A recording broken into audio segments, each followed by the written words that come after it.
Meghan Markle has just been dumped again, fresh off the Jordanian humiliation, where her own husband rejected her multiple times. She is now faced with a growing business catastrophe.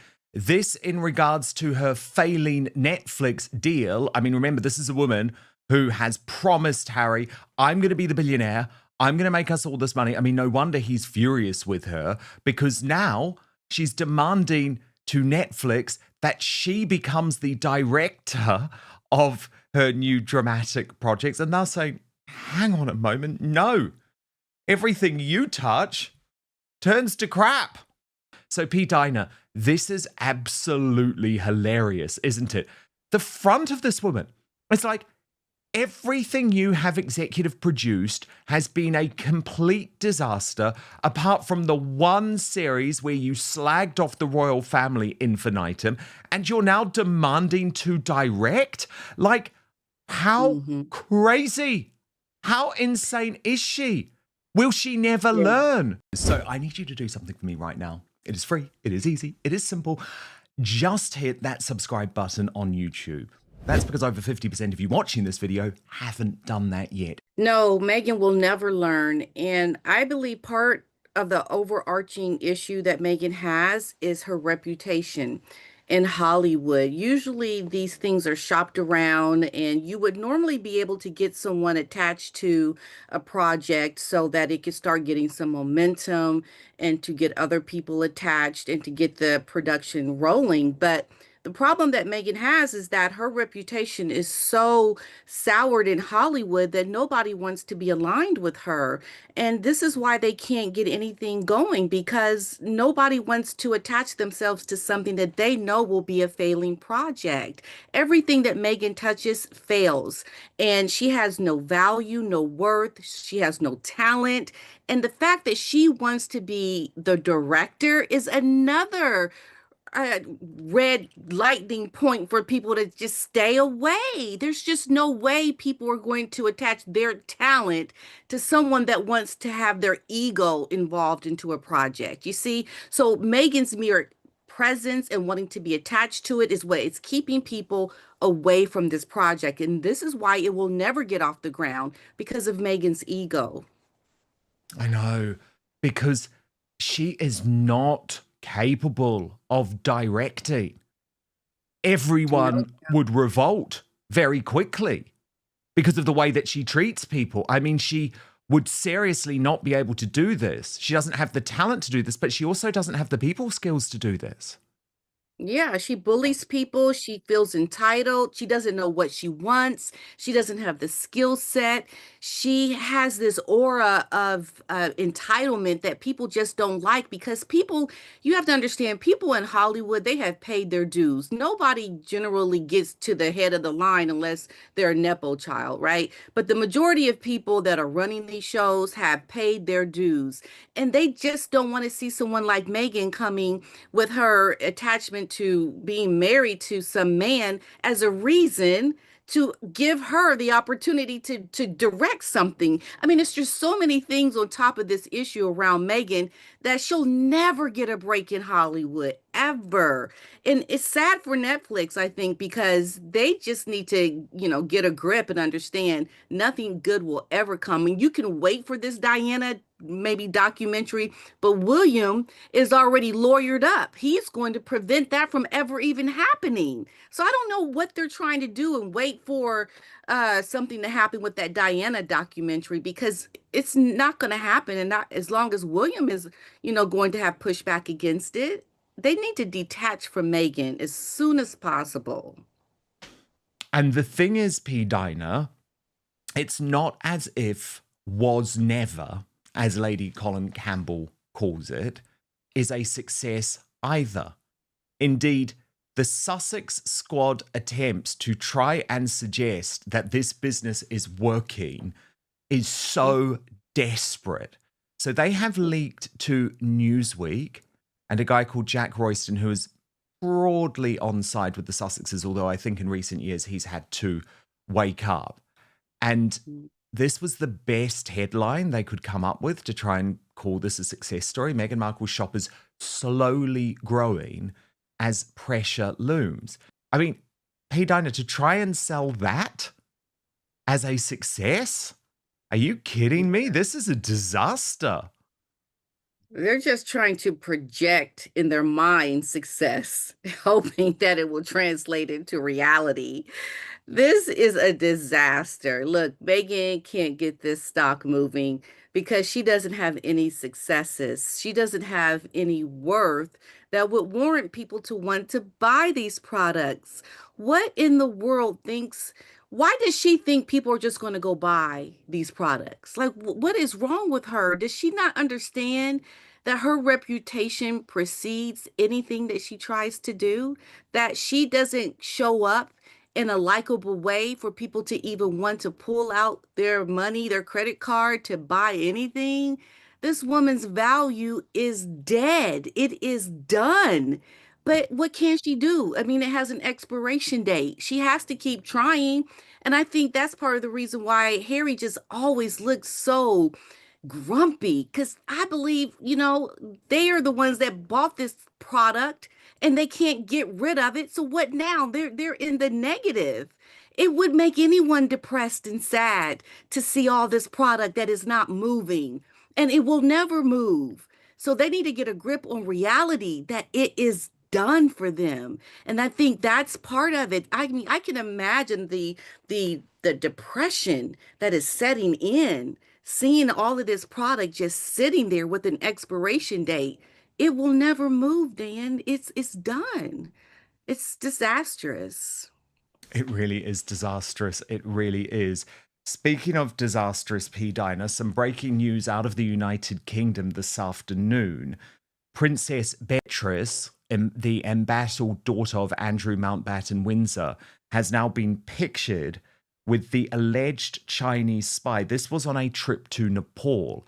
Now, this has been a big political story here in the UK, P. Dinah, because this man who was arrested is David Taylor. He's the husband of the Labour MP Joanne Reid. And at this point, it was bad news for the government. But in the past few hours, the newspaper has just procured this picture of Princess Beatrice with the arrested man. Now, of course, he claims, presumably, that he's done nothing wrong. Certainly his wife, who is the Labour MP, says that she has done nothing wrong.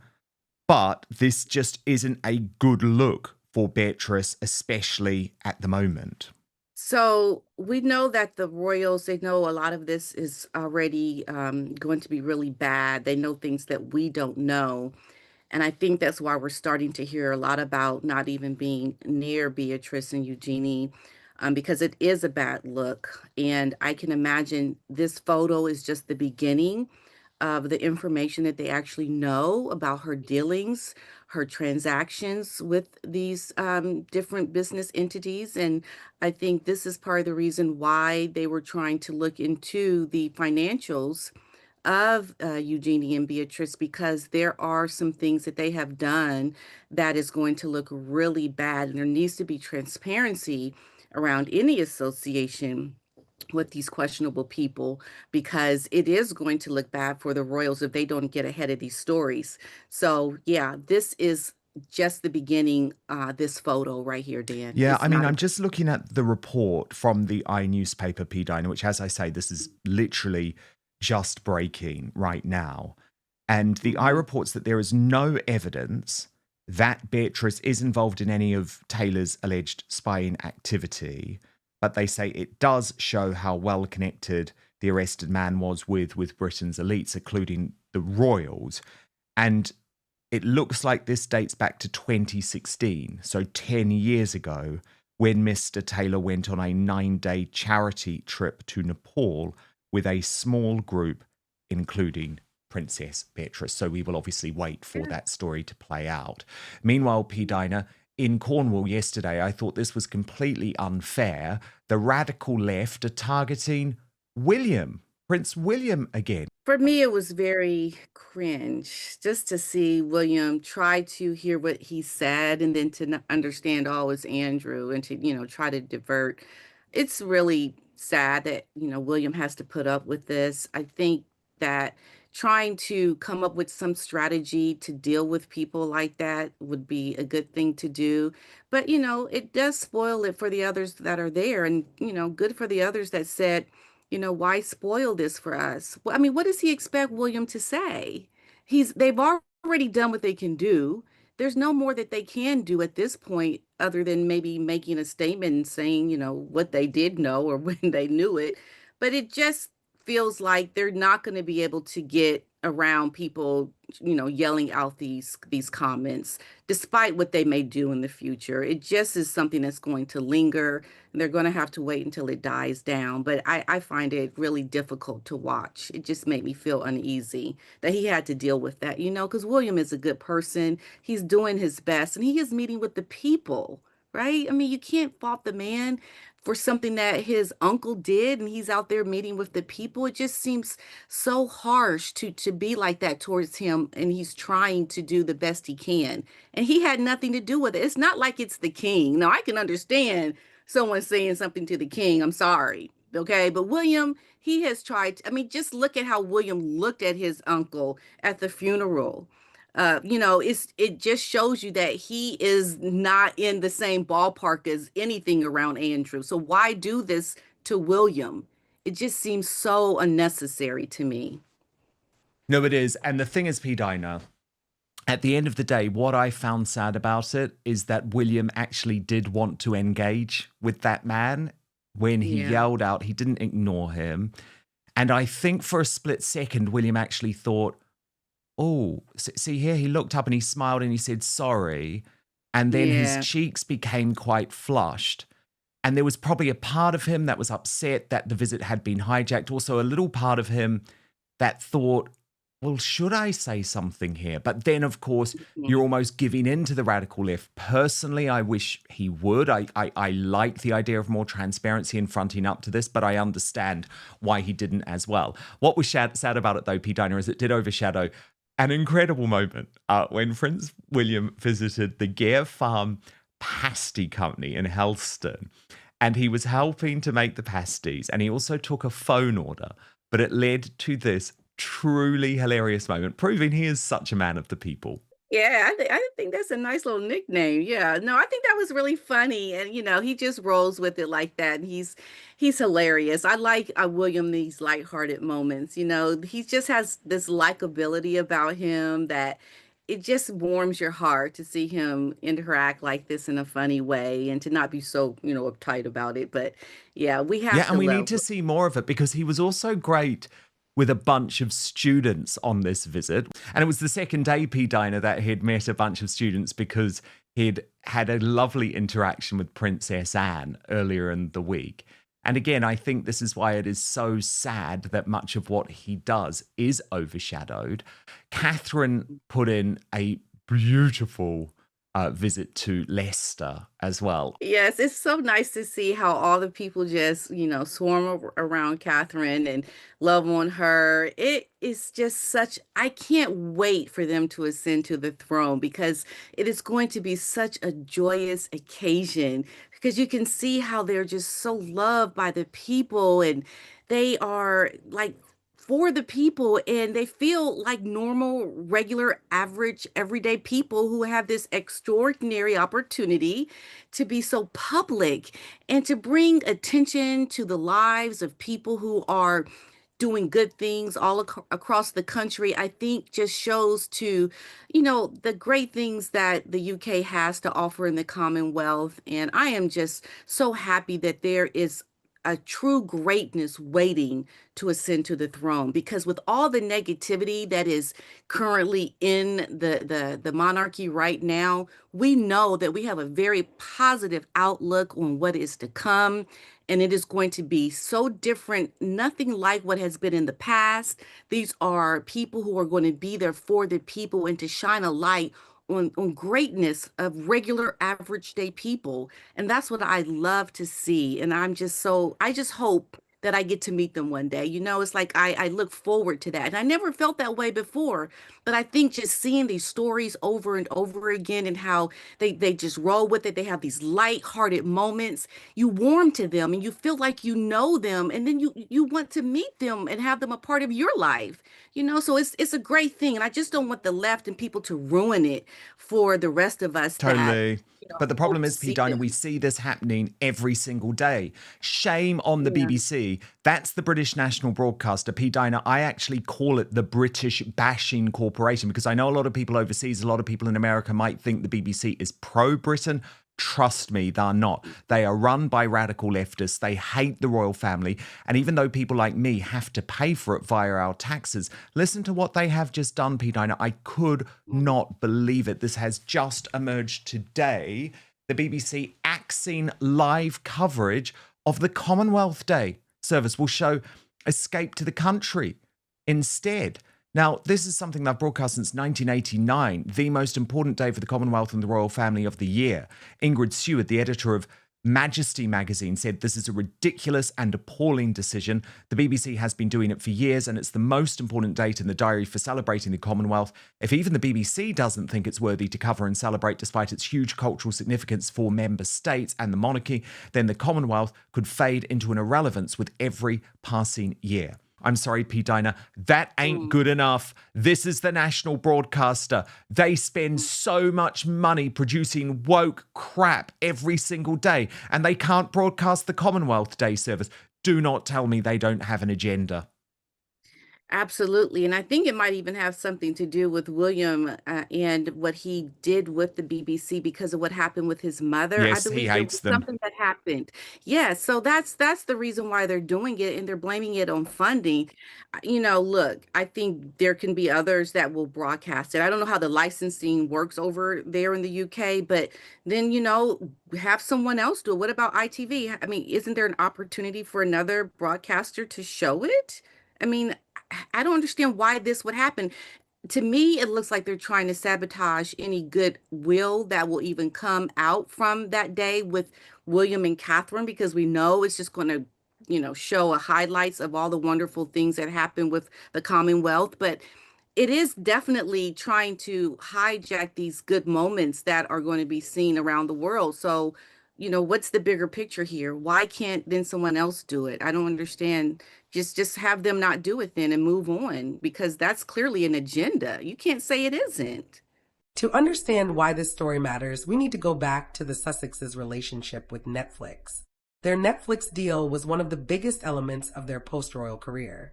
It gave Harry and Meghan an enormous international platform and the ability to tell stories outside the traditional royal media system. Their documentary generated huge attention. But since then, expectations have been high. Every new project is judged against the enormous attention surrounding their original Netflix debut. Now we get to the heart of this story.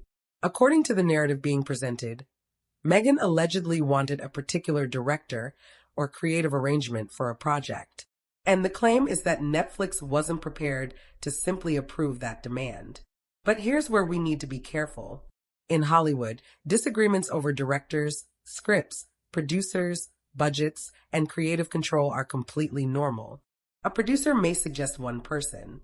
A studio may prefer another. A project can change direction several times before cameras even start rolling. So a disagreement isn't automatically a personal rejection. Then there's an even more dramatic claim that Prince Harry himself rejected Meghan's position. That's a much bigger story. But where is the evidence that Harry personally opposed his wife's preference? Unless there is a direct statement, reliable reporting, or documentation, we shouldn't present private disagreement as fact. Harry and Meghan are business partners as well as a married couple. They can have different opinions about projects without that meaning their relationship is falling apart. However, there is a legitimate issue underneath all of this: creative control. When celebrities become producers, they naturally want influence over the projects carrying their names. But streaming companies also have enormous investments at stake. They have executives, production teams, legal departments, budgets, audience data, and their own creative priorities. That means even extremely famous talent doesn't necessarily get every creative decision they request. That's not unique to Meghan. That's simply how the entertainment business works. So why describe this as Meghan being dumped again?